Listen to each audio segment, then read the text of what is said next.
Welcome to the Airport Star News Pinoy podcast. This podcast features news and views involving the imports and exports in the Philippines and abroad, where the good and negative issues of importations in the Philippines are discussed. Today's news in review: 5 million pesos worth of smuggled goods were seized. Last October 22, 2021, the Philippine Bureau of Customs Port of Cagayan de Oro raided a warehouse in Ducado, Barangay Puntod, Cagayan de Oro.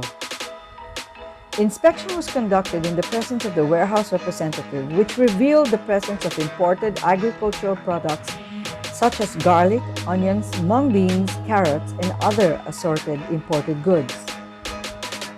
The sacks of red onions, with an estimated value of 5 million pesos, were seized after the Department of Agriculture verified that it did not issue an importation permit for the onions.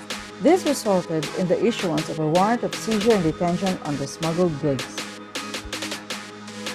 The other agricultural products were subjected to seizure and forfeiture proceedings under Section 224 of the Customs Modernization and Tariff Act, after the documents for the importation were not presented within the 15 days requirement.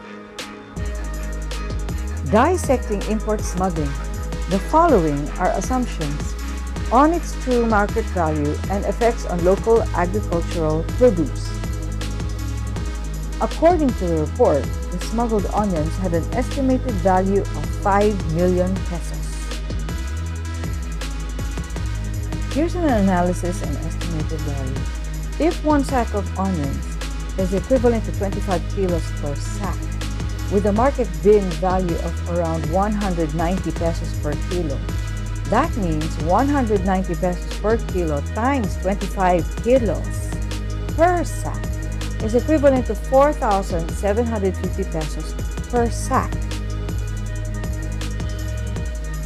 Now, an analysis and estimated quantity of import. If the reported value was 5 million pesos, which was on the news report, divided by one sack, which is equivalent to 4,750 pesos in a market bin value, an estimated of 1,053 sacks of onions were discovered, or an estimated of 26,325 kilos of onions were smuggled into the Philippines. Analysis on market bin value.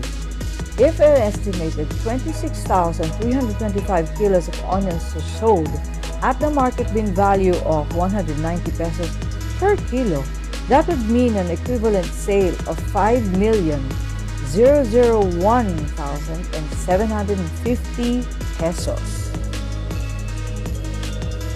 Now, if you do an analysis on the value of that, which is value-added tax owed to the country, if the Bureau of Customs importation worth was 5 million pesos, at 12% value-added tax, that would be an equivalent of 600,000 pesos, which would be the tax revenue lost.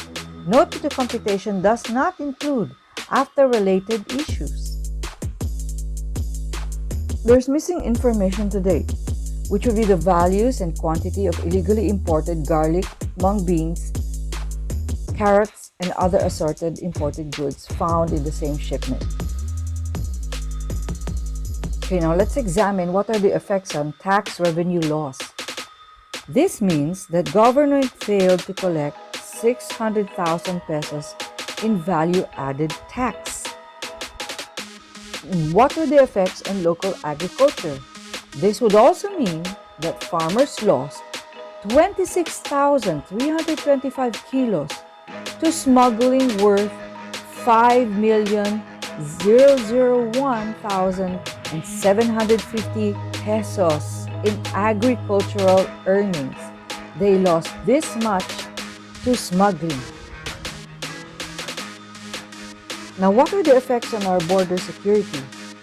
Since most of the onions in the market are affixed with the Made in China markings, this only means that government failed to secure our borders from the entry of smuggled Chinese agricultural products at the expense of our local farmers. What are the effects on Philippine environment?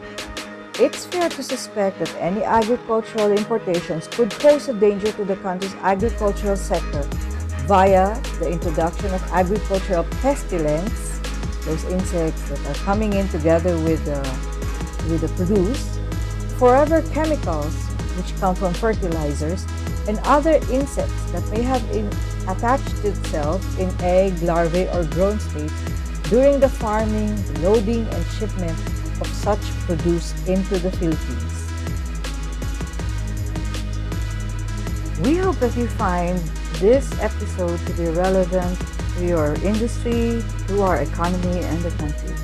Please press that bell and like for more episodes to fight smuggling and economic sabotage here and around the world, and help to protect local industries by subscribing to join our battle against all forms of smuggling in this country. So help protect local industries. Share to join our quest to protect our locally produced goods and enterprise.